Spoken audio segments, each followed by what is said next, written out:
That's right, and who better to introduce us to pork politics than Porky Pig himself? That's right, and it is all, folks, as we look at what is happening to this country with the coronanomics. 35% of small business owners have tapped their personal savings to pay rent and wages during the pandemic. Think about that. They're going out of business one way or the other. That's why so many small business owners have just folded up and shut down. It's like I can bleed myself dry of all of my assets and my wealth in the vain hope that these people are going to get their knee off of my neck, Fauci and the White House and the governors and the local public health departments. But I don't think that's going to happen. And I think a lot of businesses have understood that. And some of them are optimistic still, undyingly optimistic. I feel sorry for them. It is commendable how far these dedicated business owners are willing to go in search of their dreams, said Ted Rossman, an industry analyst at creditcards.com. I worry, however, about the debt that they're taking on and how they're potentially putting their personal finances at risk. And that's how it is. Dreams die hard. A lot of times when a small business starts on rough times, oftentimes, the entrepreneurs and business owners will fund it with their own money because, that's one thing about entrepreneurs. They are optimists. And they work and they fight hard. But they don't realize that they're up against an entrenched bureaucracy and an entrenched bureaucrat like Fauci, who has been in this position for 35 years. And this is what he was there for. This is his life purpose. And he is enjoying his time in the limelight and his time as emperor of America, president, emperor, czar, Caesar, whatever you want to call him. He's enjoying it, and he's not going to get rid of that. He's going to have you keep your mask even if you get your vaccine, because the vaccine's not going to be effective. But you're going to have both the vaccine and the mask, according to our Lord and Master, Fauci. 83% of New York City restaurants are unable to pay their rent, even if they borrow the money. 500 owners and operators of restaurants in New York City, according to the New York City Hospitality Alliance.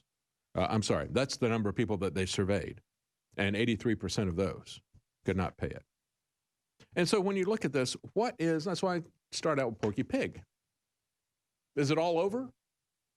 It is all over if the only way that we can survive is to get a handout from the government, because this is what these people are saying. The executive director of that alliance, who says, well, 83% of the people that we surveyed out of 500 restaurants in New York City, 83% of them could not pay their rent. So while our industry has been uniquely and financially devastated, we need solutions from the government.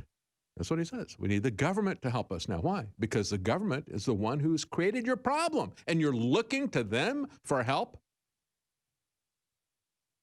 We need to have enough cash to weather the storm. We need support. We need to have you infuse us with cash.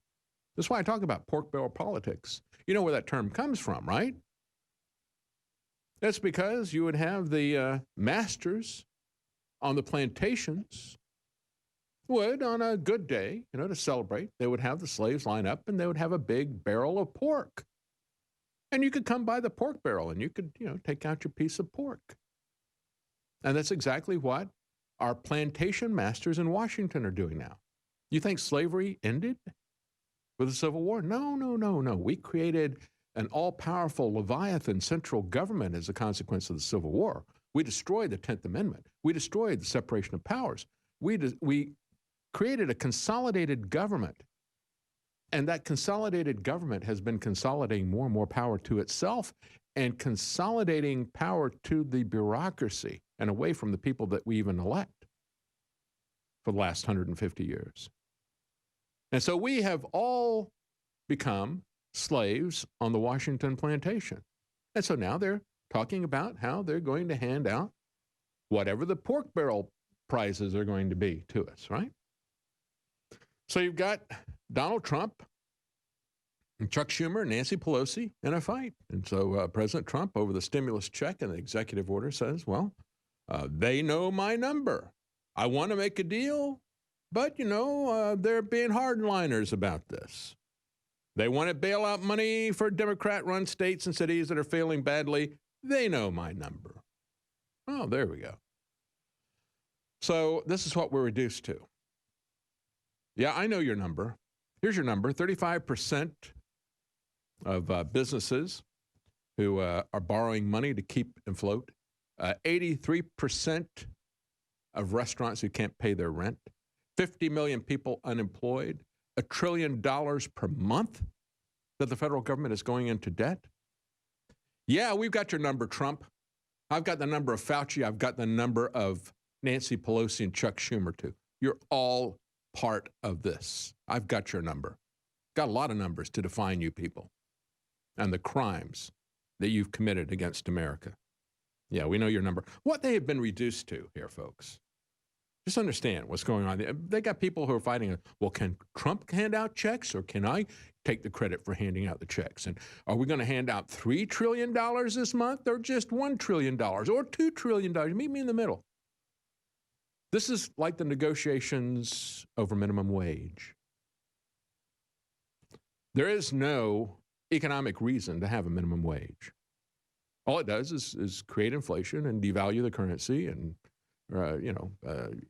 create unemployment and many other things, but nobody is, after a short period of time, things go back to the way that they were.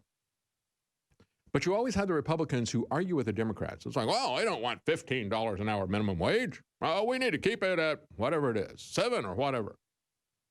Minimum wage is wrong. Locking down businesses is wrong. And then handing them out money is not a solution. And it's not a solution to do it with an executive order and to bypass that other part of the Constitution that you've never read, President Trump. And yet you have people that I used to respect, like FreedomWorks. All of a sudden, Trump has flipped the table on Nancy Pelosi. See, it's working. The political gamesmanship is working. Isn't that wonderful? I have people trolling me. Well, you obviously don't know what's going on because President Trump's got a plan. And it's like, well, I'll tell you what. The whole idea that the end justifies the means, that was always a morally and legally bankrupt idea that was sold to us by Marxist revolutionaries. And I don't care if this is to President Trump's political advantage or not, if he is going to put a knee on the neck of middle-class businesses and choke us to death. I don't really care about his political Machiavellian plans. It's reprehensible. Morally, legally, constitutionally reprehensible what he is doing. And I don't care if he benefits from this. And the means do not justify any ends. And that goes for FreedomWorks as well. I seriously cannot. Am I the one who's changed on this? I won a contest talking about the free market and entrepreneurship for FreedomWorks back in 2009, 11 years ago. I can't believe these are the same people that gave me an award for talking about free enterprise and small businesses.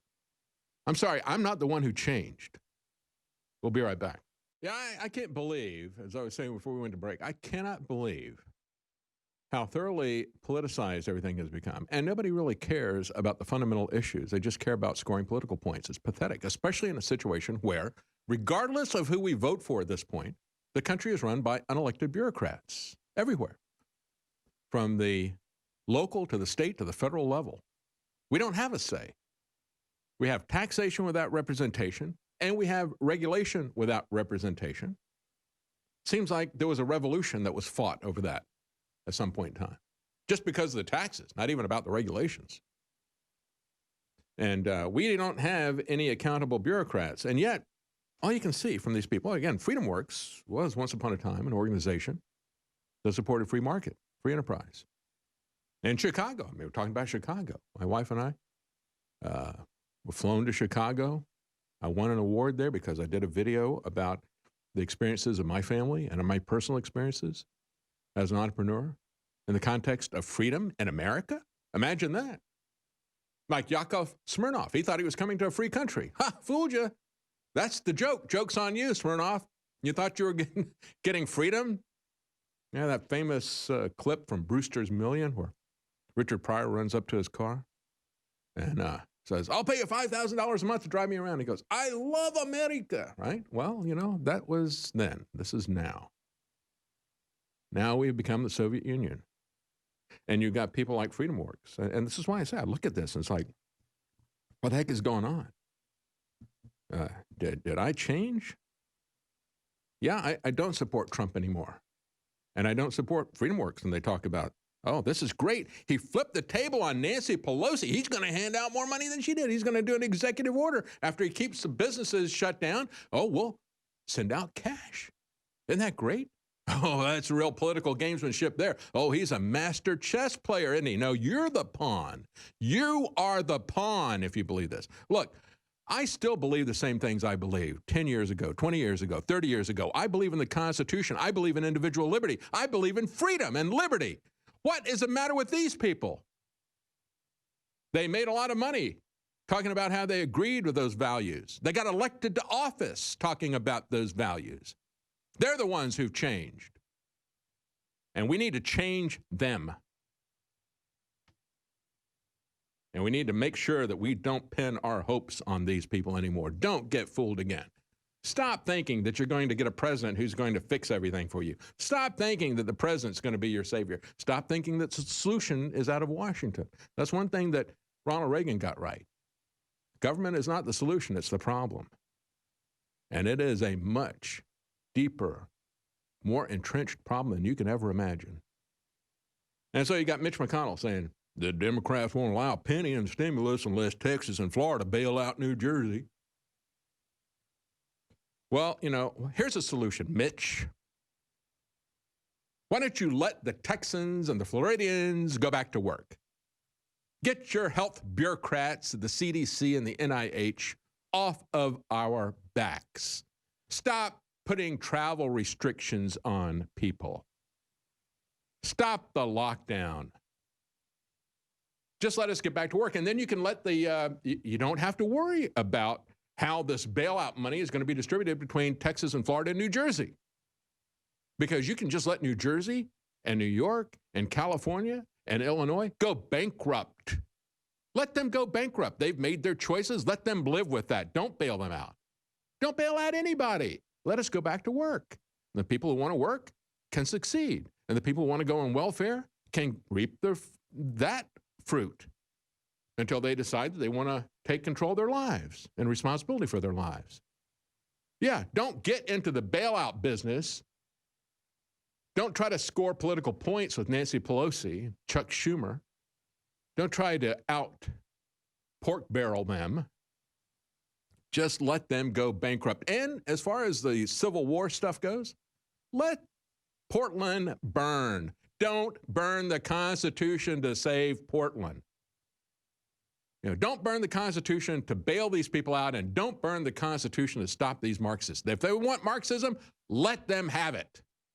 Good and hard. And they can be a lesson, an object lesson for everybody. We can show the videos of what they're doing to their country, and we can say, this is why you don't want to let these people control your lives where you are. And the people who are there, sorry, you're going to have to leave if you want to have a decent life. And just turn it over to those people. But don't burn the Constitution trying to do this bailout.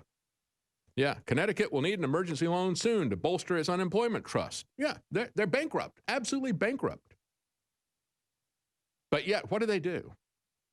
Well, you know, you've got this gamesmanship, Steve Mnuchin. Democrats will have a lot of splaining to do. Lucy, you're going to have a lot of splaining to do, Lucy, about this, the fact that you didn't give enough welfare benefits out there to people after you locked up their businesses. And while the looters are going through their business, you're not giving them a check, Lucy. You explain that to me. Yeah, 3 weeks ago, looking at the staggering amount of cash piled up at the U.S. Treasury, thanks to historic T-bill issuance spree over the past 3 months, Zero Hedge said it's just a matter of time, if not when, Trump gives a green light to unleash an historic spending spree to put as much of this record $1.8 trillion in the hands of the American people, more importantly, voters, ahead of the November 3rd election. That's what this has become, this pathetic sitcom that we call the election. Rand Paul had something to say about this. Let's play video clip number 11. What do you think where we stand right now? Did the president take the right steps? Well, first of all, we have no money, so it's not like he went to the rainy day closet and searched for money or the savings account. You don't go over to the Federal Reserve and open a big safe and say, oh, here's all this money I'll pass out to people who are unemployed. We have no money. It has to be borrowed. But the second problem with this is presidents don't get to legislate. Presidents don't have the power of the purse. And I was a big critic of President Obama for spending and borrowing and for executive orders on immigration. So I'm not a fan of this. I don't think the president should get to make these decisions when it's difficult and you have trouble getting a decision. Then you get to an impasse, and impasses are what drive people on both sides to compromise to find a solution.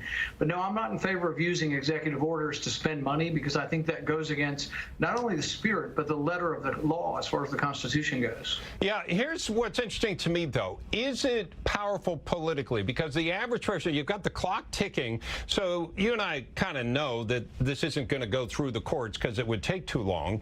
But the average person who's waiting on the next unemployment check or stimulus check, if that's where we go on this. That's the question. He's kind of moved that up and taken some of the leverage away from Nancy Pelosi and the Democrats, hasn't he? I guess, but I think I remember in the old days, maybe 6 or 7 months ago, when Republicans professed to be fiscally conservative, and that borrowing and spending is what Democrats did, and we were supposed to be the party of fiscal sanity. And so borrowing $1 trillion more, even done by executive order, isn't conservative. So I'm not for the policy. I think it also makes the problem worse. So if you're a governor and you're sitting on, 20, 30% unemployment. We have 700,000 people unemployed in Kentucky. If you're the governor of Kentucky and the president extends unemployment insurance, what does that do? Takes heat off of the governor to open the economy. So really all of these things, passing out free money, printing free money, will destroy the value of the currency, may lead to a bigger recession than we can even imagine, but it also is a disincentive to opening the economy. What has to happen is the governors need to realize the effect of keeping the economy closed. The effect of the government-mandated shutdown is a government-created depression.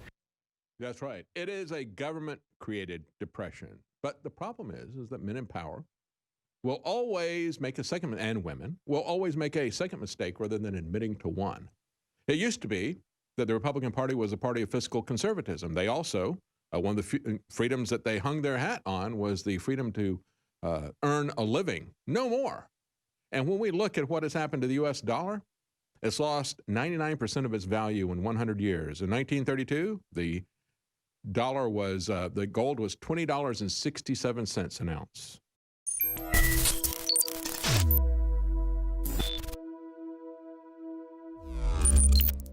Introducing InfoWars Life Pure Turmeric Extract. This is taken under the tongue. It is pure turmeric. It goes together very well with our body's ultimate turmeric formula that is taken as a powdered capsule and absorbed in the stomach and intestines. This is absorbed under the tongue into the bloodstream, and then the remaining also is then absorbed by the stomach. So it's more of an intense delivery system. The two formulas are different, but both are concentrates, and our first product got rave reviews. We've now been testing this out for several months. Some of our staff like it more than bodies, some like bodies better. For me, they're both amazing for their anti-inflammatory action and so much more, and they fund the InfoWar. So get our new liquid turmeric extract exclusively at InfoWarsStore.com today. Get an additional 25% off. This is a 360 win. Turmeric is renowned for what it does for all of our bodies, for inflammation and so much more. Get yours today at InfoWarsLife.com.